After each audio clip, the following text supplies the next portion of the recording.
gives us great pleasure indeed to introduce one of our colleagues from the Yale NUS College, Professor John Kelly, whom I have been hearing over the last semester, and we had also Professor Mrs. Kelly present a wonderful talk on Fiji water at the South Asian Studies program. And then finally, I think, without much effort, we have succeeded in getting Professor John Kelly to talk about, as an anthropologist, I think a question that, because I'm aware that Professor Kelly's work is on the borderline of politics and social experience, having heard him speak on cemeteries just a couple of weeks ago. Once again, I find that he's one of those anthropologists who can teach us political scientists and sociologists a lot, because his work is very interesting, it's very engaging, it's very interdisciplinary, and at the same time it's very conceptual, and in that sense it also disciplines you, because you can ask questions of an interesting nature. So I will not say many more things about Professor John Kelly, except that I would I would invite our director, Professor Shubrata Mitra, to make a few opening remarks before we move on with the discussion, with the seminar presentation.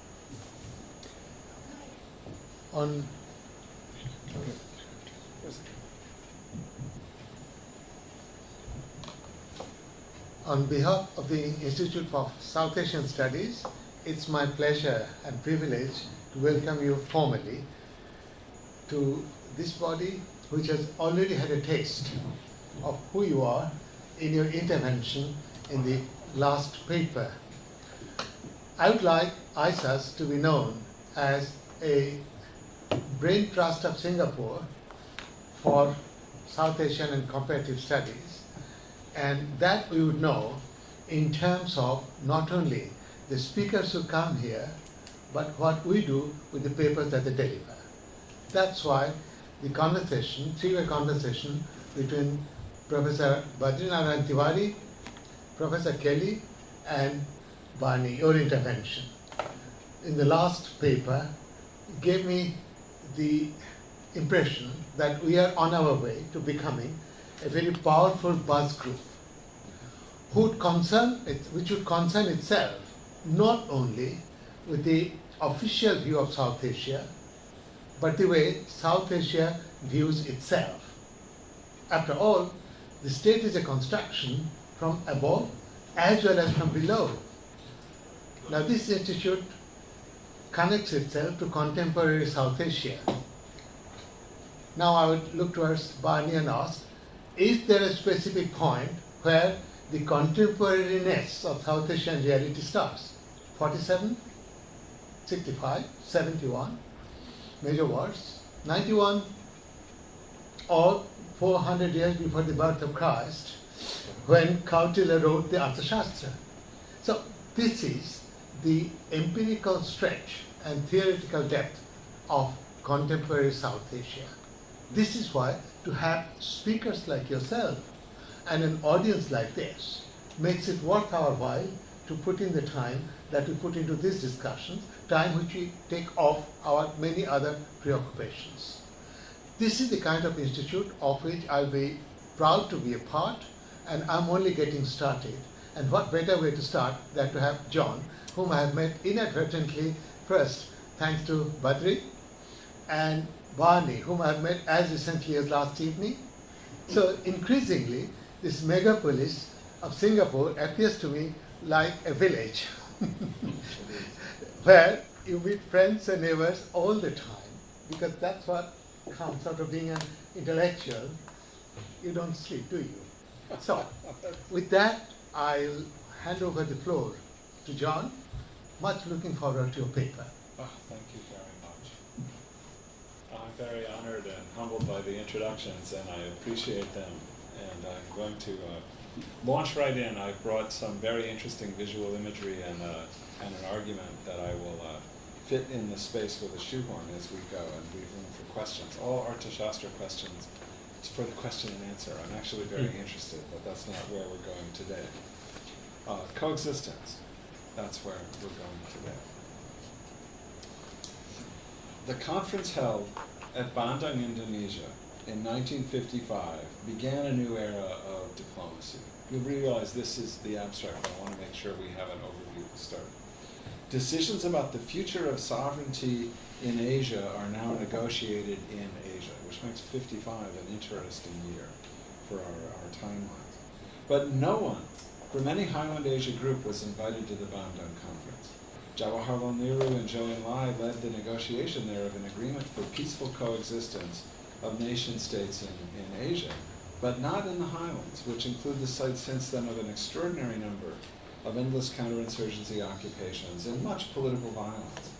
I'm thinking here of Afghanistan and Kashmir and much of the so-called tribal parts of Pakistan through Tibet and the Maoist parts of Nepal to northeast India and Highland Burma and elsewhere.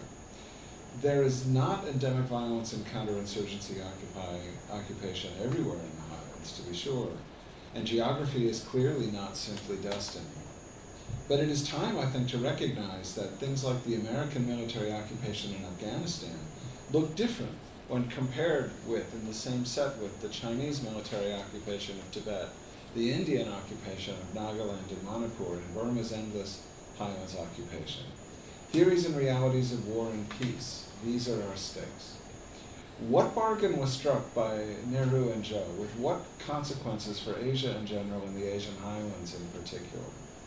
This paper tracks the fate of John Locke's liberal political theology, the idea of self-determination, through the realities of Cold War and decolonization in a century of unprecedented violence, and thereafter unprecedented global peace in many but not all places. I want to address fundamental questions for political theory and policy. For example, how do the imperatives of peaceful coexistence reset the operating rules for self-determination? And I want to address them by way of important historical watersheds and particular consequential resolutions. This involves, among many things, recentering our questions for social theory in general in Asia. Thus, not merely asking about Asia in the Cold War or Asian decolonization, but also asking about the renegotiations of Cold War and decolonization in Asia and for Asia, which is very much our topic today. So as you've already heard, I'm an anthropologist among policy experts, a cultural anthropologist among scholars of policy concepts, and to be sure invited. But to what end? I want to answer that, and give you an image now to look at as we talk.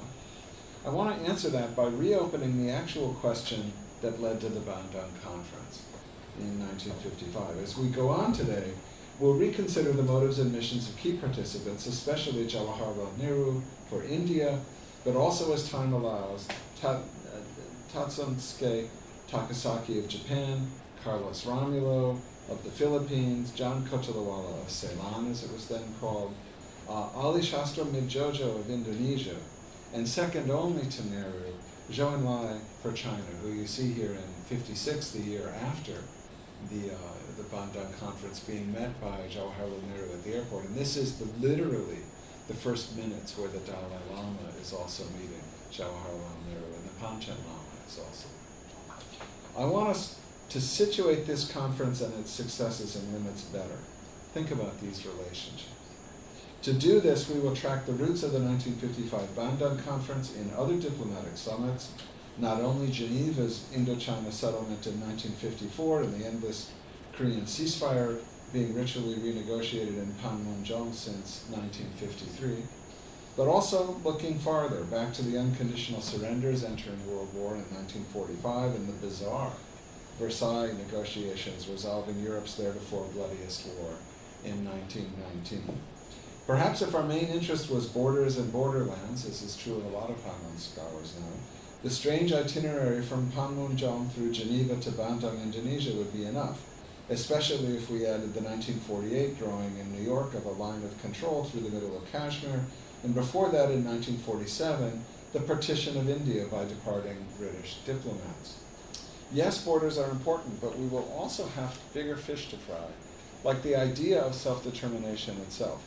Also a key, I think, to the politics of Bandung. And for that we need to go back into Versailles and the entry onto the world stage of my own country's diplomacy and the charisma of self-determination's racist, idealist visionary, Woodrow Wilson, and its impact. Where Nixon had Henry Kissinger to explain the Cold War world to him, Wilson had Colonel Edward House, and in House's writing, the word self-determination appears only occasionally. Much more commonly, he substitutes a different term, racial determination. This is the backbone of where Wilson was originally coming from. The global solution House saw more firmly than Wilson was to end imperialism and wars of conquest by giving each race a nation and a state. If that is not a good idea, what is? I submit that this is an interesting problem, and I submit that it became Asia's problem of and for itself at Bandung, Indonesia in 1955, and that it still is Asia's problem. Here we have again Zhou Enlai being feted with Nehru, and the Dalai Lama becoming a client of Nehru's in the years that follow. We'll talk more about this story, these images. But right now I want to focus conceptually on these questions.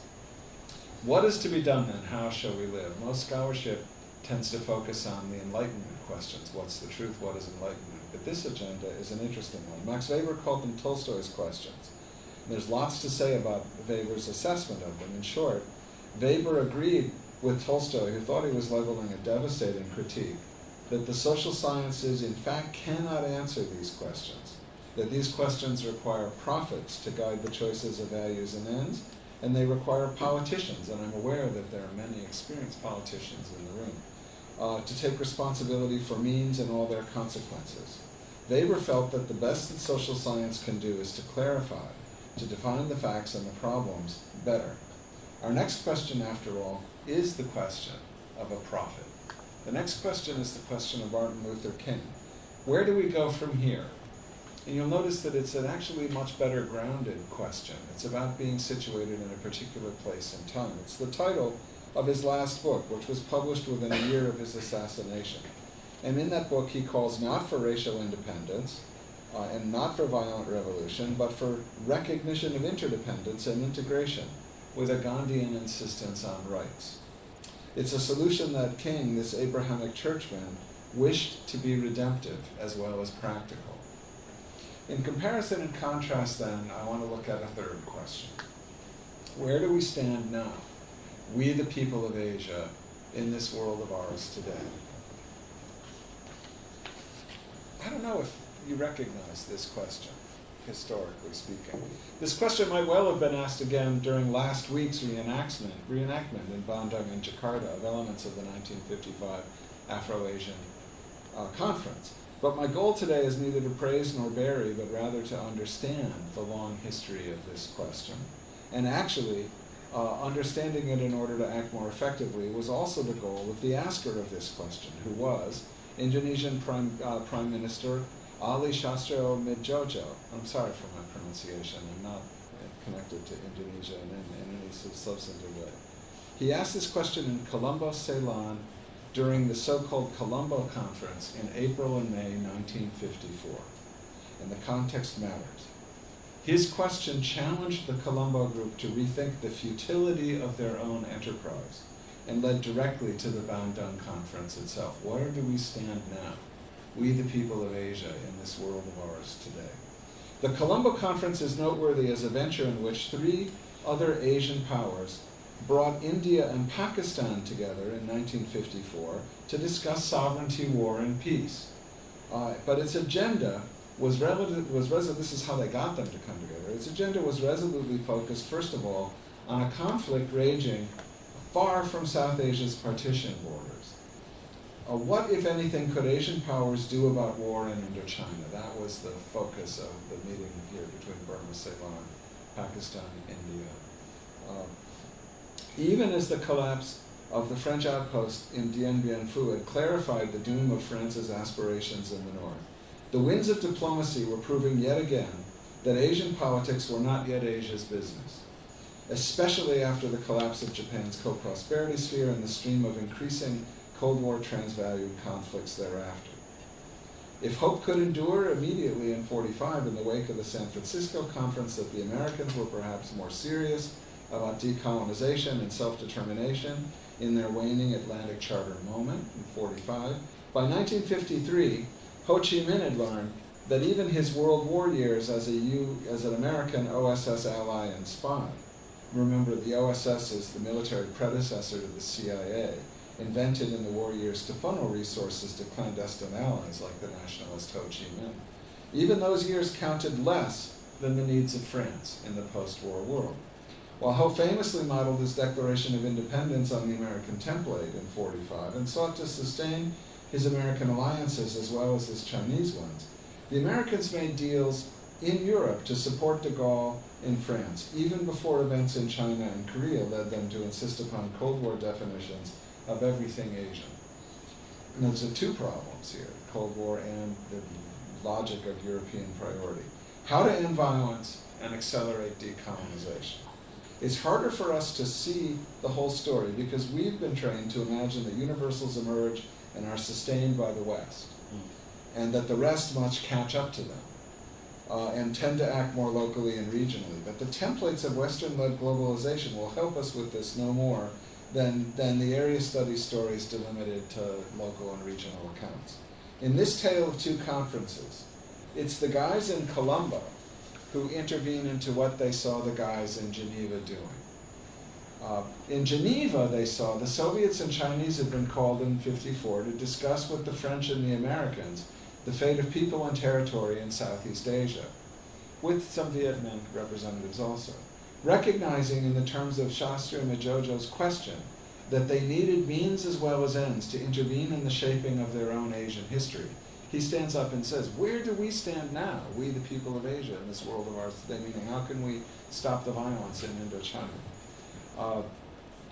The five prime ministers in Colombo, who were Nehru, Kotelawala, Shastra Mijojo, U Nu of Burma, and Muhammad Ali of Pakistan, they not only planned their Afro-Asian Summit Conference in Bandung, but also more immediately they dispatched diplomat Krishna Menon, who you probably know of in other contexts, to Geneva to try to intervene in the interests of Asian peace in the Geneva negotiations.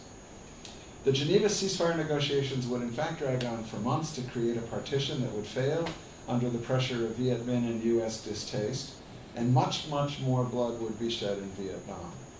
But Krishna Menon changed the history of sovereignty when he convinced Zhou Enlai, the Geneva negotiator with the position most congenial to the Colombo Group's vision, Asians determining Asian questions, to come to India and meet Nehru, to see if they could generalize the principles animating the Geneva peace proposal.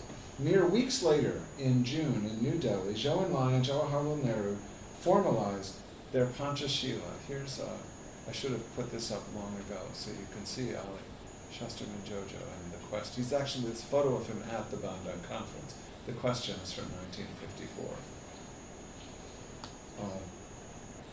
So Ho Chi Minh was skeptical. Mere weeks later, in New Delhi, Zhou Enlai and Jawaharlal Nehru formalized their Panchashila, or 5 principles of peaceful coexistence, depending on whether you're asking Nehru or Zhou what the name of the document is.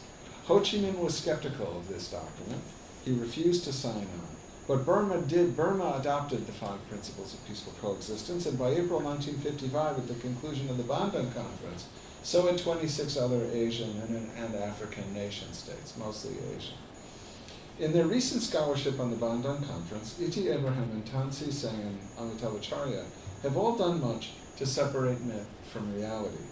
Tan and Acharya show that coexistence, despite sounding saccharine and uncontroversial, had a lasting legacy, while Abraham shows that the imagery of a Bandung spirit of non-alignment and third-way socialism was a back projection of the 1960s Global South politics. I hope to add something to both of these perspectives with my particular attention to the revival and redefinition of politics of self-determination at Bandung. We, the people of Asia, at Bandung, and 6 nations from Africa, who from Asia was there and who was not there? We go, well, Singapore and Malaysia were only there via observers from press and political parties, their own decolonization and their own partition still to come. But I'm most interested today in the parts of Asia where sovereignty has proved even more problematic, many places in the highlands. And I'm interested in how, when, and why counterinsurgency occupations began in the post-war period, and the reasons of state that led the Bandung leaders to deploy force endemically against their own citizens in the name of self-determination. The problem feels like a form of hypocrisy or even perfidy if we start with the charismatic Dalai Lama and the fall of Tibet, if we start, here or here. But by the time of the Bandung Conference, deployments of Indian troops into India's northwest and northeast were well underway.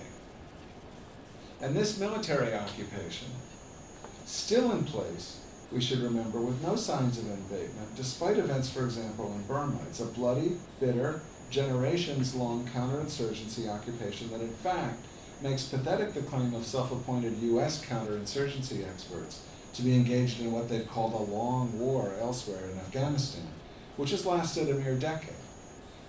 I tend to focus especially on Northeast India, but my interest extends to the entire region that Willem von Chendo and Jane Scott wish us to call Zomia, what I prefer to name by the more user-friendly notion of Highland Asia. Another academically fashionable name for this vast area is borderlands, ironically in light of what we'll be discussing, as if most of Burma, for example, most of Northeast India, pretty much all of Fatah and Pakistan and most of Kashmir is the border of something by some kind of nature. As I said, I'll prefer highlands. This paper is about the politics of applied concepts in mid-20th century knowledge and power. It's even more a paper about pieces of chapters from a book on self-determination in reality. I'm interested above all in how 100 million people failed to gain control of their political rights in the era of decolonization. 100 million. I'm interested in this United Nations era emergent after World War II, marked by explosive decolonization, remarkable new powers, traumatizing Cold War, and vast new inequality. For reasons Martha Kaplan and I have detailed elsewhere, I prefer to call it Pax Americana, but not to accept that it is best understood as a new empire. We need a better understanding of its intellectual and political ways and means. Like Rabindranath Tagore in 1909, we think the world is troubled by troubles we know not yet really how to name. It took the British almost a decade to decide that the name of the traumatic Sepoy Rebellion in 1857 would be the Mutiny. More than a decade later, we still talk about 9/11. In pursuit of the powers of knowledge in this era of decolonization, though, Kaplan and I propose a shift of situation. Rather than presuming, say with Benedict Anderson, that nationalism in the hands of new nations post-World War II was a pirated and modular version of a prototype distilled from American settler colonial and European homeland cultural politics. Rather than presuming in Bruno Latour's term that by Nero's days the era of negotiations was over and we track only implementation, I want to pursue non-Western agency and the consolidation of Pax Americana and its ways and means. What was Nero accomplishing ultimately at Bandung? While there's much to be said about the 1955 Asia-Africa Conference at Bandung as the birth of a new, perhaps doomed, third way movement, the version of Bandung is the birth of non-alignment, you won't get that story from me.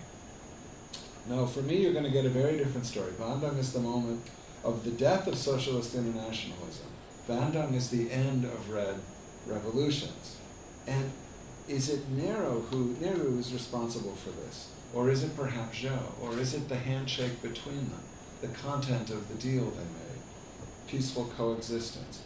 Bandung is also, as the moment of nation-state consolidation, also the lost best chance for every highland claimant to national rights, from the famous Tibetans to the obscure Lushire, Kuki, or Wa, for the 7 million Karen and the 4 million Naga, doomed by deliberate statesmanship to a future of illegitimacy, status as what we now call insurgents, an ugly concept that we should drop into the dustbin of history. So in this paper, we're going to review some of the social theory and agency of other major Bandung negotiators, including Zhou Enlai. I'm still reading Asian history in pursuit of a better understanding of Zhou's actions and motives, and I've written up this slide to give you a hint of what some of the things I'm thinking about. Was Zhou Enlai a Comintern revolutionary United Front tactician, the Red Zhou, the communist? Was he the secret rival of Mao, mitigating extremes? This is the riding a tiger Zhou who's emerging in some more recent writing. Was he a Chinese nationalist seeking self-determination and prosperity, life, liberty, and pursuit of happiness for China, the American Zhou Enlai? Is he a realist, fending off the Soviets but controlling the Vietnamese, keeping communists in Laos and Cambodia oriented to China? This realist, or one big union Zhou, was a one big union theorist, except not a Soviet union.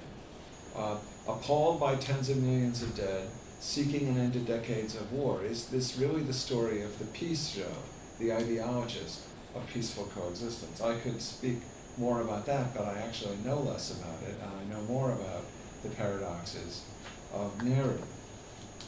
We could focus entirely on Zhou. No doubt after Bandung, the World Communist International splits on the question of peaceful coexistence. Khrushchev not only sided with Zhou, but discovered in 1956 that he'd invented the doctrine of peaceful coexistence, and he and the Soviets have since made it a cornerstone of their claim, hence made it a cornerstone of their claim doctrine. Mao, meanwhile, began to grow more and more skeptical and sought new revolutionary formulas. Castro played both sides, but Che Guevara unambiguously rejected peaceful coexistence. Despite American fantasies of a Soviet bloc, Zhou's idea eventually changed everything, despite massive resistance within the complex set of connected places. But this talk will focus on Nehru. What did Nehru seek at Bandung? Why does he make such a vast deal with Zhou? What did he do before 1954 and 1955 in Kashmir, in northeast India, especially Manipur and Nagaland? What was he up to in Burma between those dates, 45 and 55? Nehru's story is even more paradoxical than Zhou's. This is not a story of sly civility or subaltern response. Nehru is pretty much no one's subaltern. It is a story of interventions, of agency entering into negotiations as the party of the second part. But I'm not interested in reifying this into a weapons of the weak narrative that explains Nehru.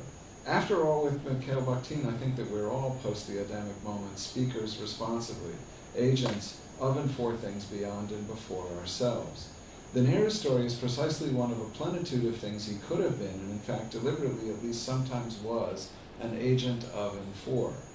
Gandhian Swaraj, the Leninist Socialist Communist International United Front planning, United Nations anti-racism, human rights and decolonization planning, India's large view, big power realist interests, and, most interesting with me describing it, an anthropological commitment to protecting indigenous peoples of the planet from the corruptions and predations of the outside world.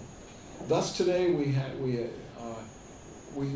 pursue a much larger Nehru story, not one of resistance to Western hegemony, so much as a deliberate, forceful assumption of agency in a very wide field of engagements.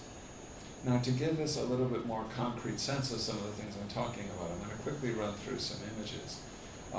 We're now in Ungma in Nagaland. This is a cyber cafe, which in that black plaque you see between the arches is sponsored by the 30 Assam Rifles, who still exist since colonial days and declare themselves Friends of the Hill People.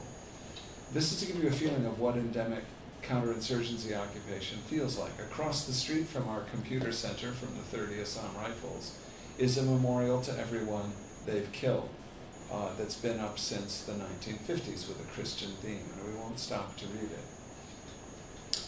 All over Highland Asia, there are traces of power and resistance. We usually think of the Potala Palace here, the home of the Dalai Lamas, as a spiritual center. It's clearly designed to control the commanding heights militarily.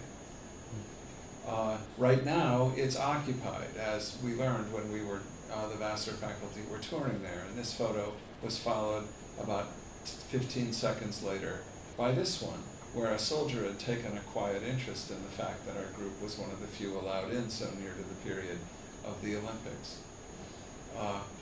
Highland Asia, if you're going from a bird's eye view, is very obviously real.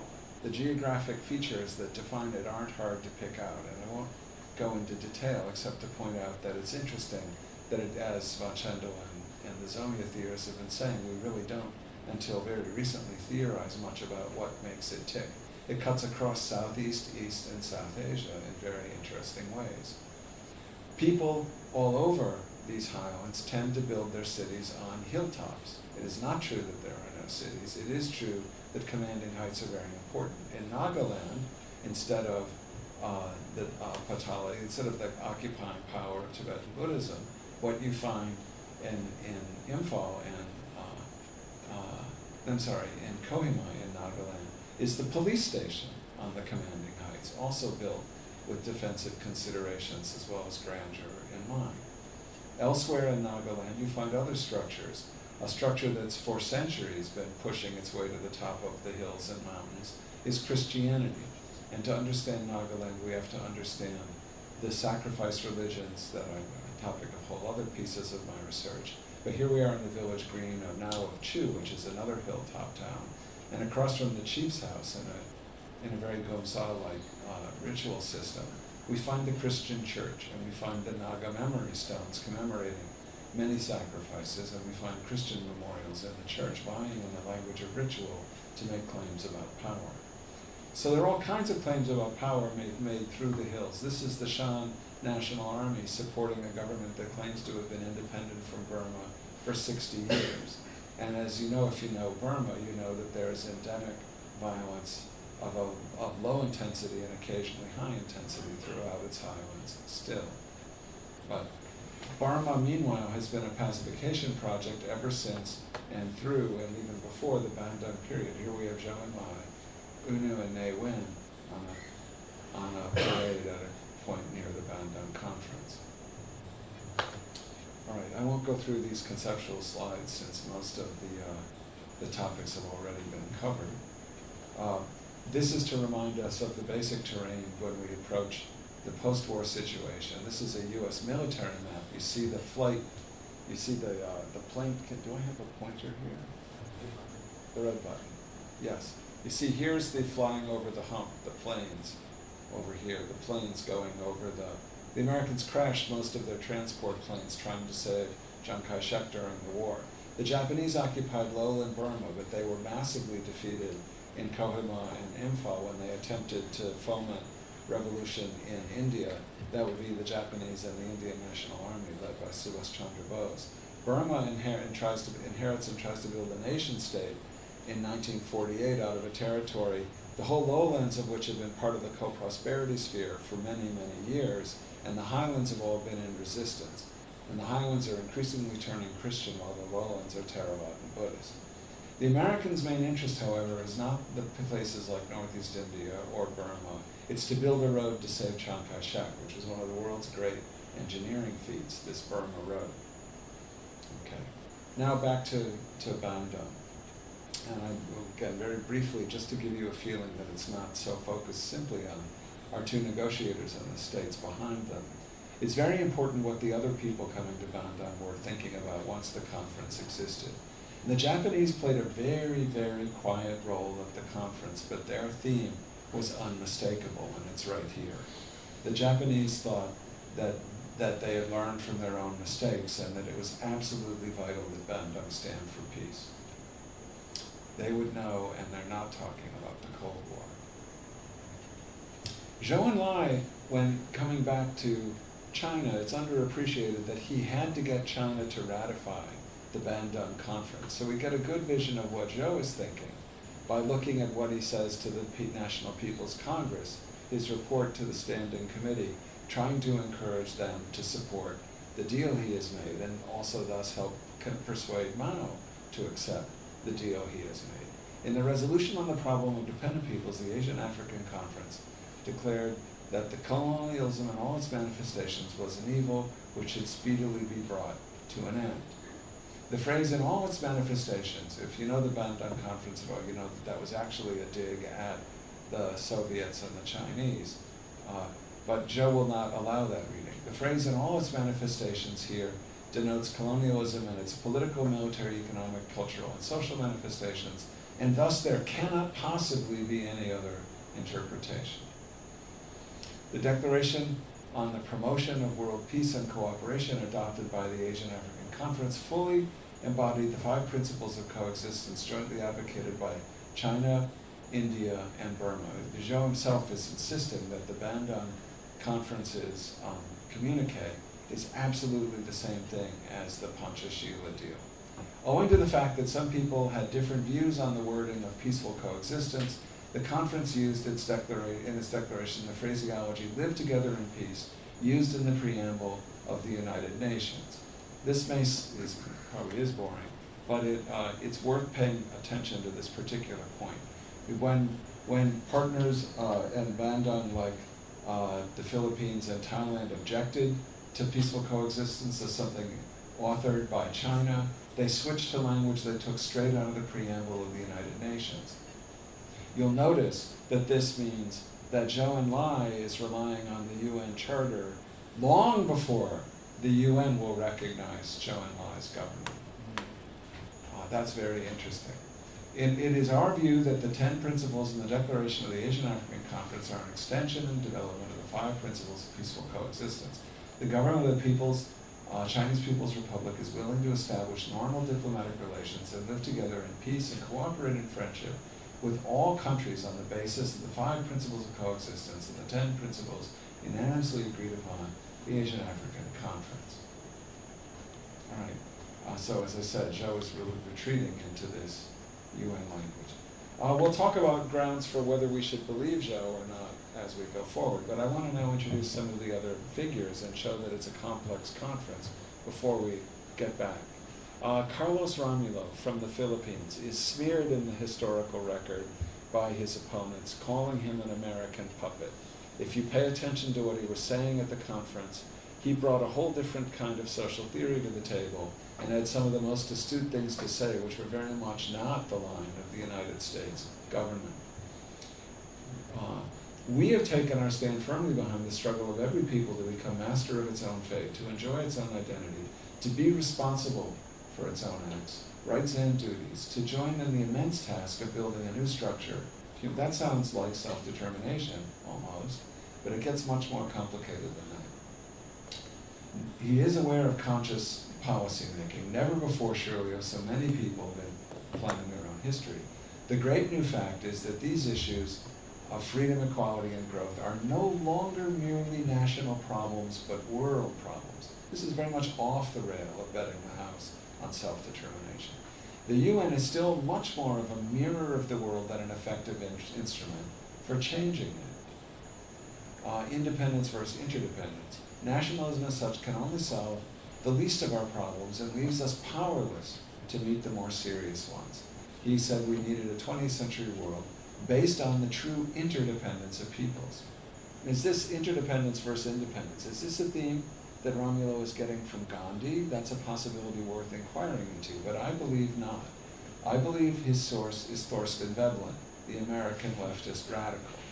A lot of his language is clear Veblen language. The heritage is the heaviest burden we carry. Let's not have illusions. We're at a time when history has already passed by the nation state, which is something. Veblen started using the word postmodern in 1917 and called all of this the modern point of view, and it was time for a new world order, another term he invented. European wars are useless because the nation has outlived its usefulness.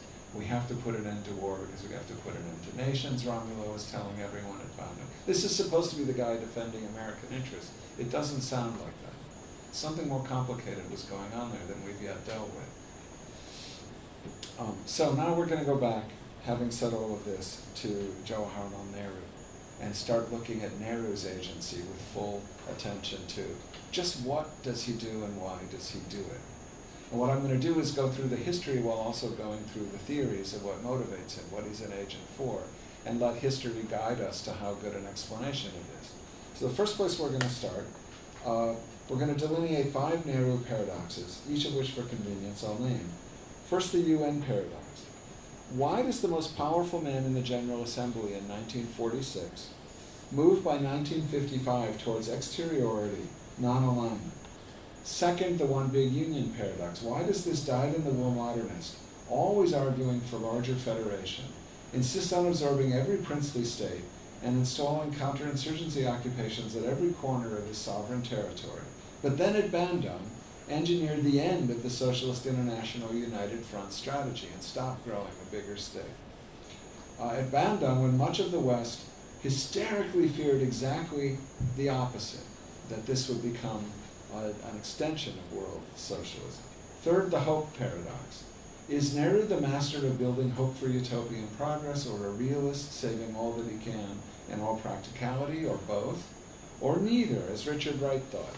Is Nehru what Richard Wright called and saw at Bandung, Nehru the unready, overtaken by events and shy of his responsibilities? We'll have to take a look at Richard Wright's take on Bandung.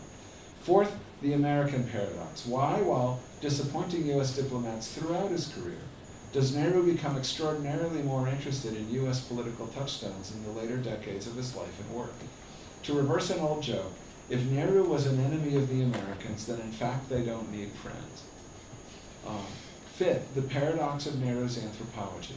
To what degree do ideas of culture and civilization have any bearing on his decisions about budgets, troops, borders, and their movements? Did Nehru arrange the military occupation of Northeast India, and for that matter the parceling out of all of the Asian highlands to make the world safe for differences, or was his invocation of anthropology in this way just an alibi? You notice when we were talking at the end of the last session about when it feels all constructivist, how do we sort the facts out? We don't choose a paradigm by fiat, when we turn to history. That's what I'm now trying to do. Which of these matters? The UN paradox, we're going to start with that one. Mark Mazower, an historian, this is the story of how Mark Mazower's protagonist walked away. Now, Mazower has incisively and persuasively demonstrated in the climactic chapter of his UN history, No Enchanted Palace, that in 1946, Jawaharlal Nehru created a key unanticipated voting bloc in the new United Nations General Assembly.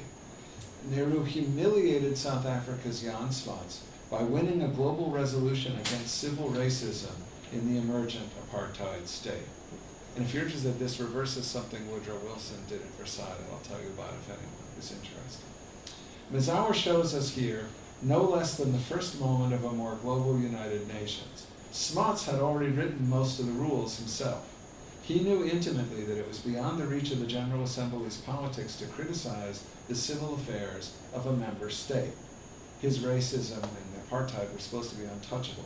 But Nehru consolidated both the arrival of racism as a global crime and the arrival of a voting bloc, the Third World, or the Global South, that would wax as European empires waned.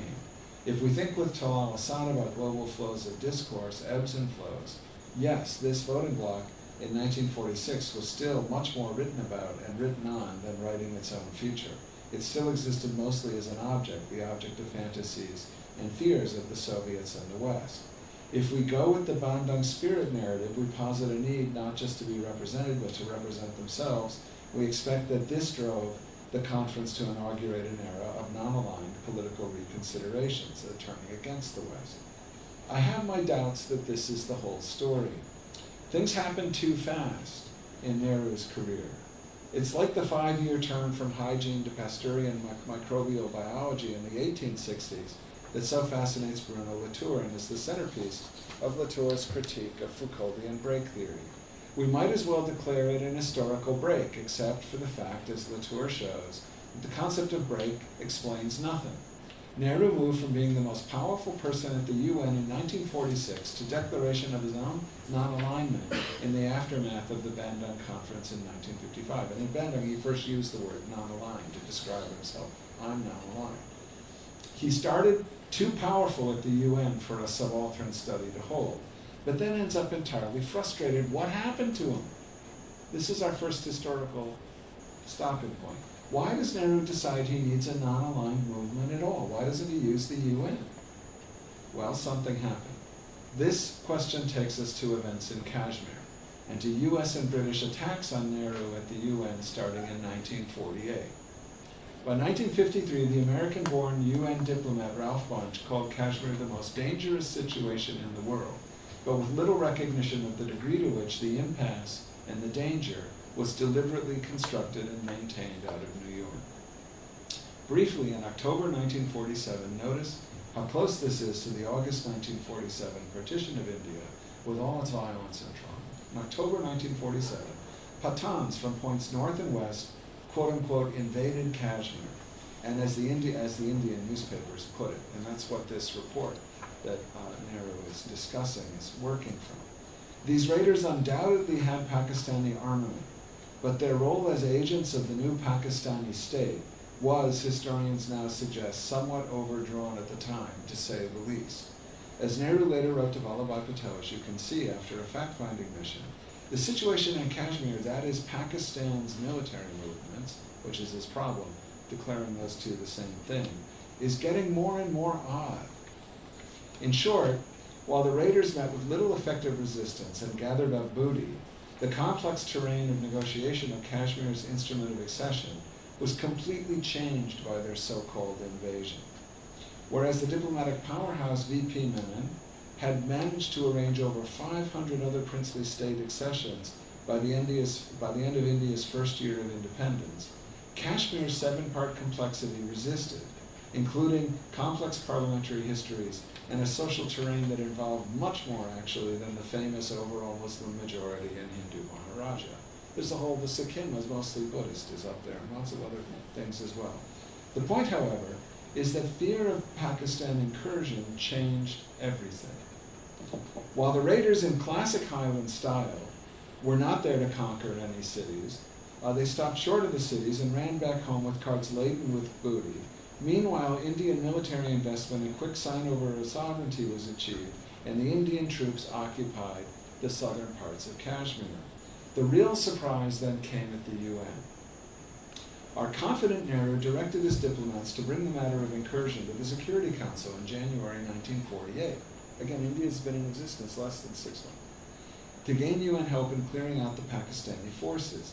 Instead, British and UN diplomats used the occasion to pin him back, promoting Pakistan's definition of the problem as a matter of ill-defined borders, leading to the UN endorsement of the infamous line of control. Within months of India gaining sovereignty, and we should notice his commitment to its extension and consolidation via the accessions, Nehru loses his hard-won station at the commanding heights of the UN world, and Kashmir is locked into sovereignty contradictions deliberately. The one big union paradox. Kashmir betrayals by the British and Americans will obviously disturb, disable, and reorient Jawaharlal Nehru. But to understand what Nehru wanted in Kashmir, we need to remember what else happened in 47, the emergence of Pakistan, East and West, as well as India, and the deep violence of partition, more death for the subcontinent by far than had been rendered by the anti-colonial struggle or the Second World War itself. So when we meet Nehru fighting to keep Kashmir in India and fighting with twice as many local deaths over the decades actually to keep Nagaland, Assam, Manipur, Mizoram, and the rest of Northeast India in India, we might want to begin by remembering that he has reasons to fear the trauma of new partitions. Nehru is clearly a unionist, but something important. In fact, it's totally wrong to attribute Nehru's passion for union into big states to his response to the trauma of partition only, despite his predilection in later years for justifying his unionism with anti-partition rhetoric. His earlier papers are filled with the evolutionary progressive necessity of big scientific states. He gets the idea from many sources, but his articulations ring, I think, with the tropes of H.G. Wells. The commitments of Nehru's one big unionism and its vicissitudes in the abandonment of Comintern and the embrace of the nation-state rules of Pax Americana need close tracking across this history, which is still in the midst. Partha Chatterjee has clearly demonstrated how definitively Nehru's modernism and science focus set limits on his fidelity to Gandhi, and how early. When Nehru is in prison in the 1930s, more than Gandhi or even Gramsci, he is a prolific, productive writer, and it gives us a window into his thinking. In these writings, as a stylist, he comes to disappoint Partha Chatterjee enormously, who correctly describes his final book, The Discovery of India, as, quote, rambling, bristling with the most obvious contradictions and grossly overwritten, by his own admission coming to an end only because his supply of paper ran out, end quote. However, it's maybe fun because Partha said it, but there's actually more going on by far in that book. I see no reason not to believe Nehru's own account that he began his prison writing and developed it into books such as Glimpses of World History in order to continue to participate in the education of his beloved daughter from afar. But my main interest is the trajectory I see in the topics and tone across the books. Glimpses, his first major book, begins with a world history squarely in the frameworks of the Communist International, or as Nehru himself shortened it, the Comintern. He introduces Mohandas Gandhi to Indira as a figure with a world historical role, by way of a comparison. Gandhi, he tells Indira, is the Lenin of India, with a destiny to lead India into its revolutionary period. That's very interesting. Much later, in precisely the ending section of the last book, where Chatterjee sees the least, a new topic dominates Nehru's writing. In his last 100 pages, I submit, Discovery of India metamorphoses into Discovery of America.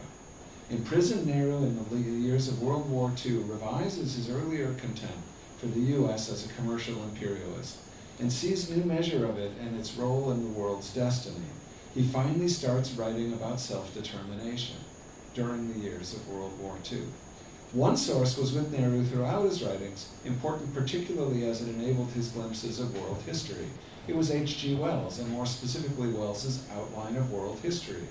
Especially as he establishes his own genre, we are not far wrong, I think, if we imagine Nehru reading chapters of Wells, then rewriting them for his daughter, changing the emphases as appropriate. Thus, Nehru too calls, as Wells did, for one big union wherein benevolent scientists can plan a good future that will uplift the wretched of the earth, not by limiting their wants, ending their vices, and lifting their character, the Gandhian Swaraj agenda, but by insisting on truths of technology, education, and ecumenical citizenship.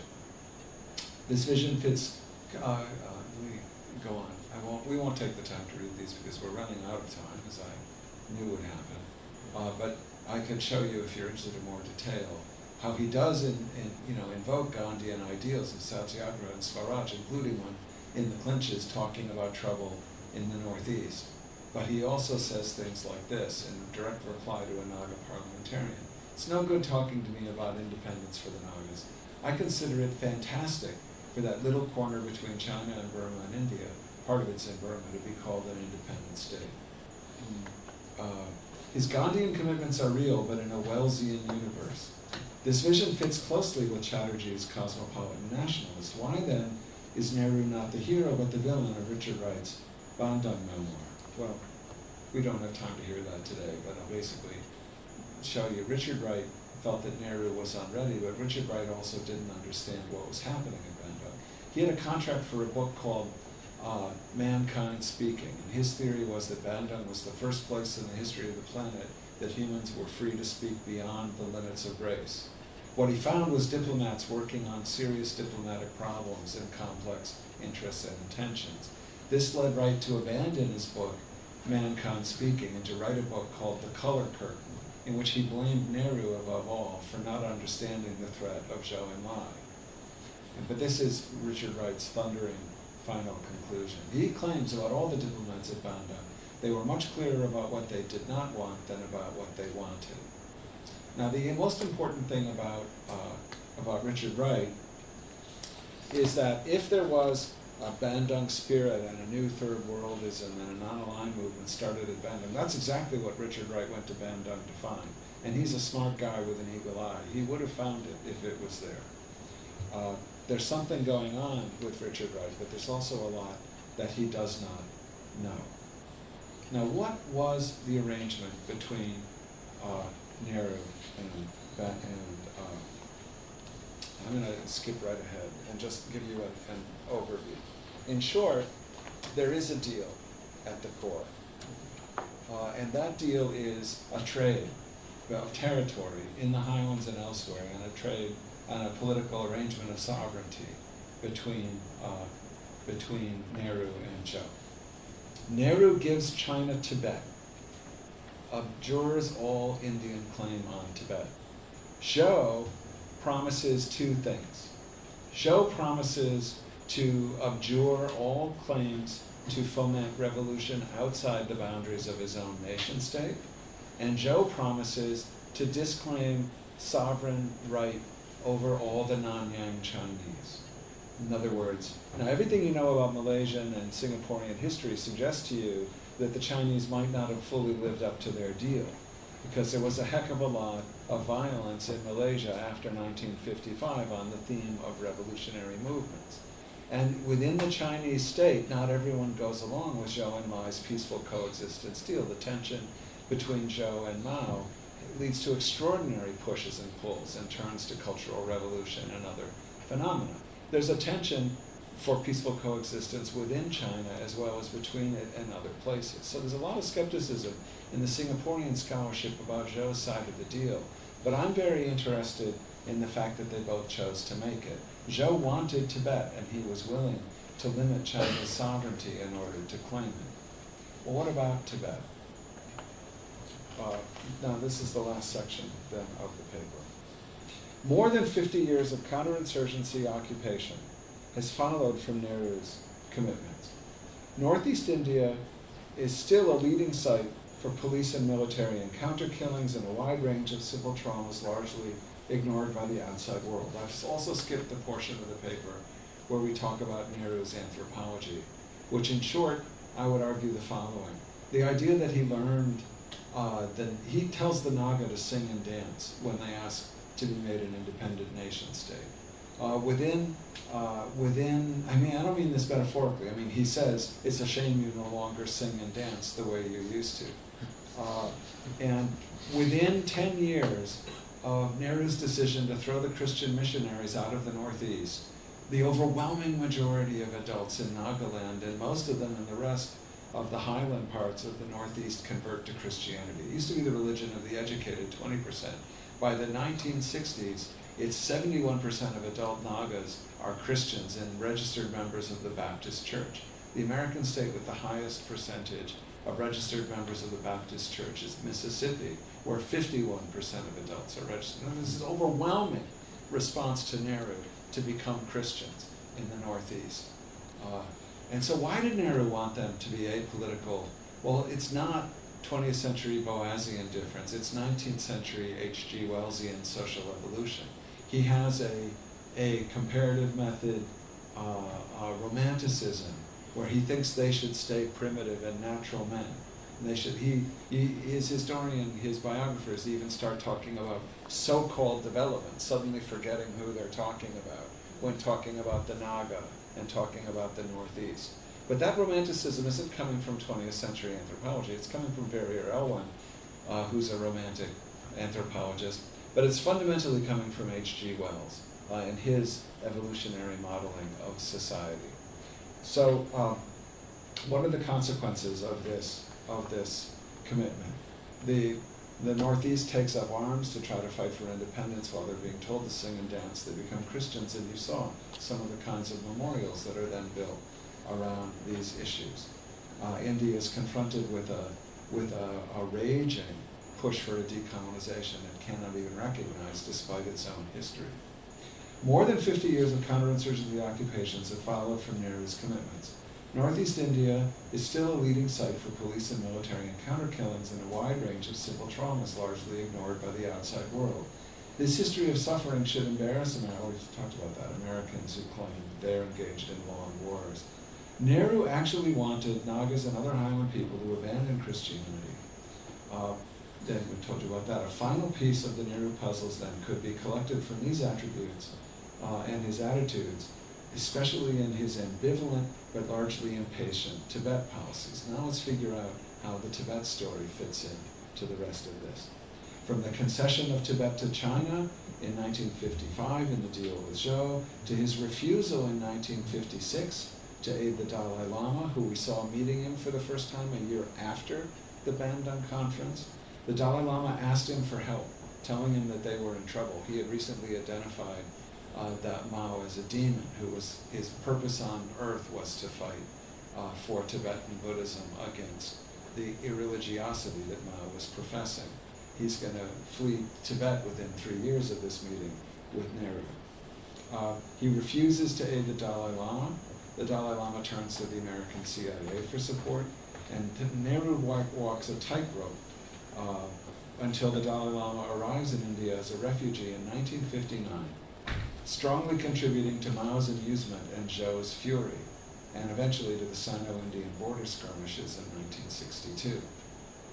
Tibetans still seek from China some kind of peaceful coexistence, what the Dalai Lama saw instituted for many others of Bandung and therefore hoped to attain under the title of autonomy ever since he fled. But let's focus on Nehru's decisions around the Tibetans here. Nehru's decision not to invest more into the political dreams of the Dalai Lama and the Tibetans makes more sense in light of his role in a far less prominent event, one rarely even mentioned by Nehru biographers and Indian historians, even by Ramchandra Guha with his estimable attention to the highlands elsewhere. In fact, the Highlanders' best chance at claiming new sovereignty anywhere in the so-called Zamia region in the era of decolonization was not the Dalai Lama and his actions in Tibet. It came in February 1949, and when Nehru learned about it, he deliberately sabotaged it. That's our final story. February 1949, less than 2 years into Burma's fraught independence, and only months really after the Kashmir episodes reached their denouement at the UN. 10,000 Karen National Union soldiers had the city of Rangoon in siege. Newspapers called the sliver of land left in the hand of the Burman-ruled part of Burma the 7-mile government. The Burman head of state, U Nu, appealed to Nehru for support and aid, and he got it. For the first and only time in his diplomatic career, Nehru called upon not the UN but the British Commonwealth to intervene in a diplomatic emergency, with predictable results. Commonwealth leaders gathered in Delhi later that month, drew up a peace plan, and declared publicly their willingness to lead peace talks and orchestrate a plan for a new government in Burma. U Nu and his leading general, the future dictator Ne Win, fiercely declined this mediation. It wasn't the Karen who declined the Commonwealth initiative, it was the Burmans, because by then they could afford to. While the Commonwealth guys were meeting, Nehru had quietly but decisively rearmed and equipped the Burman National Army, requiring that the Burmans keep the military support entirely secret. This is all described in Chris Bailey's recent reconsideration of this history. Across the highlands from Kashmir to Tibet to northeast India to Highland Burma, Nehru systematically thwarted sovereignty aspiration of Highlander claimants to nationality. His anthropologism was far more than an alibi, but much less than the whole story, and had more to do with legitimizing a savage thought imaginary than using any kind of ethnographic information. Now, the final point I want to make connects Nehru's social theory to Zhou's dreams, compromises, and conquests. I want to go back to the idea of what the deal they made was. Nehru wrote in another of his public diaries that the Sino-Indian border war, China's invasion of the Northeast and also of Aksai Chin in Kashmir, against the terms and spirit of their Bandung Agreement and their Panchashila, that this event made him more bitter than any other political event of his long life, which is saying something if you think about Nehru's life. The correspondence between Nehru and Zhou before China's arrogant advance and retreat in 1962 was both increasingly strident and increasingly baffled. Despite their decade of dealing with each other, they really didn't understand each other. Today I've spent more time assembling Nehru's complex situation and India's diplomatic logic than I have on China's decisions and Zhou's situations. In fact, as Tom Mulaney has ably documented, the CCP borrowed from Western ethnology as well as their own experts when devising and revising their ethnic policies, including those justifying military occupations across Western and Southern China. As Austin Kramer has ably argued, there is a much longer history of China's Zomia politics behind the vicissitudes of 20th century censuses. No less than the Taiping Rebellion, he shows, with its hero, the younger brother of Jesus Christ, and multiple millions killed in decades of civil war, makes far more sense when we understand it for what Kramer says it was, a classic Highland Christian millenarian movement that pushed very far and clearly too far into lowland China and reached its denouement when European Christians refused to recognize the Highland Christians' claims of sovereignty, which is what they expected. They expected the Europeans to help them. The peaceful coexistence sought at Bandung addressed many of the dualities east and west, colonizers and colonized, the Manichaean divide of the Cold War, but it did not engage the Highland-lowland dynamics except by mandating lowland control of Highlanders almost everywhere, with disastrous results in an era elsewhere characterized more often by peace. The paradox for political anthropology now is what Carlos Romero already pointed out at Bandung. Mandating self-determination for the Highlanders then or now would be no solution either. Marshall Solons and his new work on kinship ends with a vision of elementary forms and existential necessity strikingly similar to that of Marcel Mauss almost a century ago. Finding that kinship is shared substance, Solons sees the origins of politics, religion, and exchange in the need to interact with others. Social life is always about coexistence. This necessity of interactive dynamics, ongoing engagement with realities outside one's own substance and categories, actually renders general equilibria impossible. No such thing in real politics. It also makes more urgent the goal as most saw it, of finding ways to give and receive without subordinating self to other. Barney Cohn was more tough-minded than most about subordinations. Even without dialectics, he argued, accepting recognitions required accepting superior powers of others to set terms and choosing when and where. So for a last problem to consider, let us stop imagining the Bandung Conference as any kind of function of Western ideas, as a spirited response to Western liberal self-determination doctrines, or as an inevitable endorsement of them. Let's ask about the peaceful coexistence deal sought between Zhou and Nehru.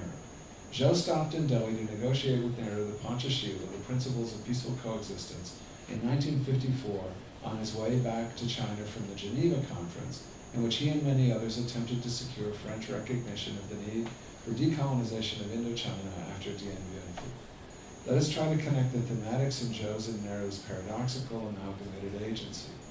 Where Nehru has a surprisingly central place in his political imaginary for Lenin, Gandhi as the Lenin of India, Zhou equally remarkably began with serious attention to the charismatic Mr. Wilson. He, like many of his generation, you don't want it that way. You want Lenin to lead to Zhou and Nehru to be somewhere in between. He, like many of his generation, Zhou, turned early in his political life with the May 4th movement against the Americans after Versailles, meaning, of course, that before the American betrayal of Chinese self-determination, Zhou was among the many attentive, to say the least, to the so-called Wilsonian moment. China didn't need to be colonized to learn to want self-determination. Decades of political struggle and wars of many kinds then followed. From the long march to World War II, the Japanese occupation, China's Revolutionary Civil War, the Korean War, the negotiation and partition of Vietnam, Zhou's turn to peaceful coexistence was a massive shift, a shift away from Mao's permanent revolution and even Lenin's United Front strategy. Mao was willing to go along tactically, but Zhou was way ahead of this, even in strategy. He was changing course. Mao, some historians assert, was more influenced by the death of Stalin in 1953 and even more the denunciation of Stalin by Khrushchev in 1954, and sought to reconstitute his revolutionary leadership and legacy, ultimately in the ghastly tragedy of his Cultural Revolution.